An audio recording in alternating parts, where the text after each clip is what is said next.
안녕하세요. 육성사이다 라디오입니다. 제 영상을 클릭해주셔서 감사합니다. 제 채널은 사이다 사연만 제보받아서 여러분들께 들려드리고 있습니다. 오늘 사연자분께서 보내주신 사연은 친정밖에 모르는 아내, 참교육했어요 라는 사연입니다.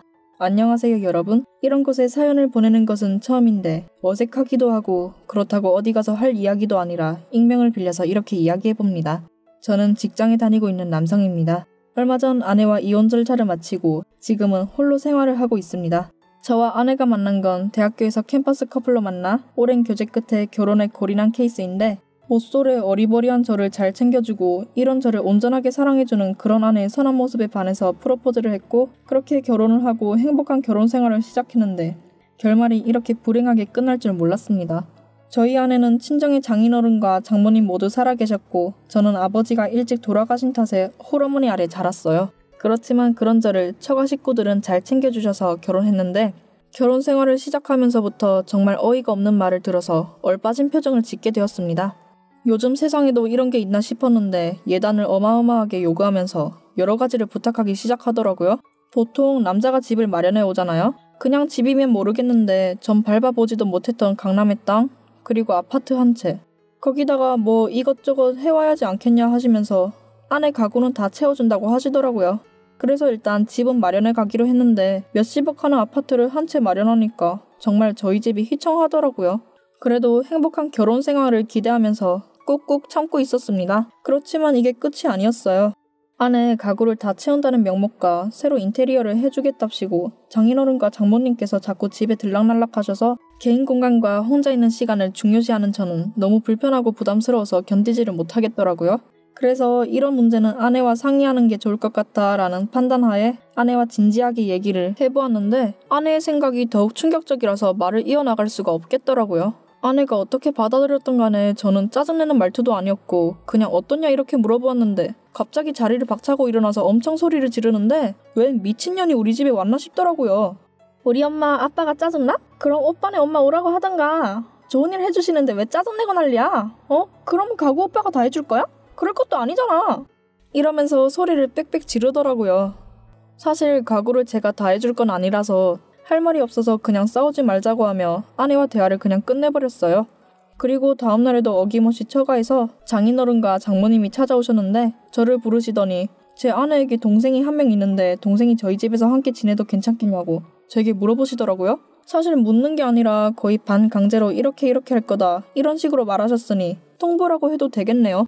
평소에도 거절을 잘 못하는 성격이고 묘한 성격 탓에 거절도 못하고 결국에는 처제가 저희 집으로 들어와서 처제와 함께 생활하게 되었습니다. 처제는 정말 스트레스 받을 정도로 저희 집에서 아무것도 하지 않았는데 저는 재택근무를 주로 하는 편이라 집안일을 자주 도맡아 하곤 했는데 처제가 먹으면 먹는 대로 치워야지 그러지도 않고 가만히 소파에 눌러붙은 사람처럼 꼼짝하지도 않고 가만히 있는데 제가 정말 싫어하는 스타일이었어요. 하루는 청소 좀 도와주면 안 되겠냐고 설거지 같은 건 안 해도 되니까 그냥 싱크대에 가져다 놓기만 하라고 했는데 아내와 처가 어른들께 일렀더라고요. 참 도어라 가시죠? 사람마다 누르는 속도나 방식이 좀 달라서 오래 들어보면 누르는 음만 들어도 누구인 줄 알잖아요? 그런데 장인어른, 장모님이 누르시는 듯한 느낌을 받아서 갑자기 소름이 쫙 하고 돋더라고요. 그리고 역시 제 예상이 딱 들어맞았어요. 처가 어른들이 오셨죠. 당연히 저에게 뭐라고 하셨고 3대 1의 싸움이니 저는 당연히 다구를 당했었죠. 자네는 아내 동생도 좀 못 챙겨주나? 어린애가 하면 얼마나 한다고. 안 그래도 공부한다고 힘든 애한테 그렇게 뭐라고 할 만큼 인정머리 없는 사람이었나? 얘가 어질러봤자 얼마나 어지른다고. 깔끔한 애라 원래 어지르는 것도 안 하고 얼마나 깔끔한 애인데 공부하는 애한테 꼭 그렇게 뭘 시켜야 직성이 풀리나? 가만히 있는 꼴 보면 막 짜증나고 그래? 공부하는 애 가만히 공부하게 둬야지. 이렇게 말을 하는데 처가고 나발이고 그냥 확 다 엎어버리고 싶었습니다. 처제는 공무원 시험을 준비하고 있는데 고시원에서 쫓겨나서 저희 집으로 오게 되었다고 하더라고요. 근데 공무원 시험 준비하는 애가 맨날 배달 음식 시켜 먹고 가끔 책 펴놓고 TV만 봅니다. 공부하는 꼬라지를 본 적이 없는데 말이죠. 그리고 당연히 3대 1로 맞붙는 싸움에 제가 말을 해봤자 묻힐 게 뻔하니까 그냥 억울한 말만 하고 있었는데 드디어 제 편이 돼줄 아내가 들어오더라고요. 그리고 아내는 상황을 이미 다 아는 듯 한숨을 쉬고는 무슨 일이냐고 묻는데 눈빛은 이미 절 쓰레기 취급하는 것 같고 이 망할 처가 식구들도 그렇더라고요. 일단은 아내가 장인어른과 장모님을 돌려보내고는 처제에게 나가서 자라고 내보내고 난 후 저희 둘이 1대1 전쟁이 시작되었는데 제가 아니라고 말을 하고 처제가 있는 것도 불편하고 부모님이 막 들락날락 하는 것도 불편하다고 하니 갑자기 아내가 제 뺨을 후려치더라고요. 예전에 운동을 잠깐 했었다고 들었던 것 같은데 그 손에 한 대 맞으니까 진짜 얼이 빠진 느낌이고 수입 탓에 제가 아내보다 서열이 더 낮은 건 알고 있었지만 이런 포대접을 받으니까 이 집에서 더 살기가 싫어지더라고요. 그래서 홧김에 확 이혼하자고 했는데 아내는 무슨 소리냐면서 더 버럭버럭 소리를 지르고 욕을 하면서 자기 동생이 그렇게 꼴보기 싫었냐면서 우리 부모님이 왜 그렇게 안 이꼽냐면서 화를 막 내는데 여기서 아내가 돌이킬 수 없는 강을 건널 말을 하고 말았어요. 오빠는 아빠도 없이 혼자 커서 이런 거 이해 못하잖아. 이 말을 하자마자 이 여자랑은 답이 없고 더 이상 같이 못 살겠다 싶더라고요. 그래서 뭐라고 하든 방문을 걸어 잠그고 이혼 절차에 대해 알아보게 되었어요. 사실 이미 정은 떨어질 만큼 떨어졌는데 이대로 보내기에는 아쉽긴 하더라고요. 제 마음 깊은 곳에 있던 복수심이 그냥 활활 불타오르다 못해 복수를 하지 않고 그냥 보내면 무조건 후회할 것 같았어요. 일단 이 집이 제 명의라는 것을 이용하고 변호사를 만나서 상담하며 이혼 소송을 준비하다가 정말 내 인생이 이 여자로 인해서 막장 드라마로 변했구나 싶은 사건이 하나 터지고 말았어요. 바로 아내가 바람을 피우는 것을 친구가 목격을 해서 말을 해주었는데 신혼인데 무슨 바람이냐며 처음엔 친구의 말을 믿지 않았는데 친구가 아내를 본 날과 아내가 출장을 간다고 집을 비운 날과 딱 맞아 떨어지더라고요. 가평 쪽으로 출장을 간다고 했었는데 알고 보니 가평 쪽으로 내연남과 함께 신나게 놀러간 거죠. 그래서 몰래 아내 차의 블랙박스 영상을 보니 진짜네요. 그래서 영상을 고의 간직했습니다. 아내가 바람을 피운 경우에는 위자료를 주지 않아도 되고 증거도 있으니까 이건 무조건 이혼 사유가 아내에게 있는 거죠. 그리고 아내에게 이혼 서류를 보여주니까 아무 말도 하지 않고 가만히 있더라고요. 제가 홧김에 이혼을 요구한 줄 알았는지 진짜 이혼 서류를 보고 가만히 있었지만 저는 이미 변호사와 상담을 모두 마친 상태였고 확실하게 이혼을 결심했지만 마지막으로 기회를 줘보자 하는 생각에 아내에게 한마디 했죠. 처제 내보내고 장인어른이랑 장모님 못 오시게 하자. 그럼 내가 이 이혼은 다시 생각해보도록 할게. 아니 왜 자꾸 우리 식구들한테 집착을 하고 지랄이야. 존나 그만 좀 해. 정말 육성으로 짜증을 다 내더라고요. 그래서 정말 너는 안 되겠다라는 마음에 이혼 서류를 책상 위에 올려놓고 돌아서 가는데 오빠가 나 없이 살 수 있을 것 같냐고 하길래 충분히 잘 살 거야 라고 하며 더 이상 이야기하기 싫어서 그냥 사인하고 조용히 나가라고 하고는 그냥 잠자리에 들었습니다. 솔직히 일어나면 아무도 없을 거라는 생각은 하지 않았어요. 그런데 진짜 나가지 않고 버티고 있더라고요. 혹시나 처제를 내보냈나 싶어서 보니까 처제도 그대로 있더라고요. 그래서 왜 안 나가냐고 물어보니까 우리 집인데 왜 나가냐고 하길래 집은 내 거라고 하니까 가구들은 내 거라고 하더라고요.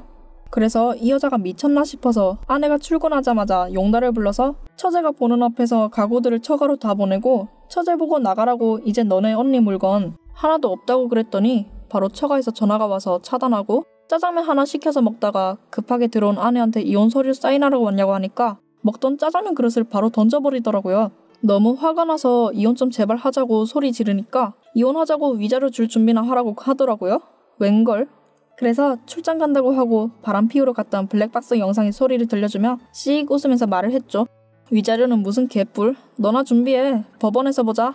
신발 신을 정신도 없지? 신발 내가 신겨줄 테니 얼른 나가? 라고 하면서 멍한 아내에게 신발을 손수 신겨주고 내보내버렸어요. 그리고 짜장면 그릇을 치우고 친구들과 술 한잔하면서 그날은 외박을 했네요. 그날 저녁에 미안하고 잘못했다고 엄청 연락이 왔지만 다 무시하고 집 앞에서 울고 있는 모습을 보자마자 저는 다시 뒤돌아서 친구 집으로 향했고 안 마주치게 계속 집에서 지냈고 법원에서 보게 되었는데 처음에는 막 빌다가 무식한 처제가 이런 걸로 쪼잔하게 왜 그러냐고 하길래 진짜 엄청 웃어주고 나왔습니다. 당연히 법원에서는 아내는 위자료도 못 받고 집도 저희 집에서 해간 거라 아무것도 못 챙기고 자기가 채워놓은 가구들 그리고 자기 몸만 챙겨서 나가게 되었고 오히려 자기가 위자료를 주게 될 판이니 완전 엿된 거나 다름이 없죠.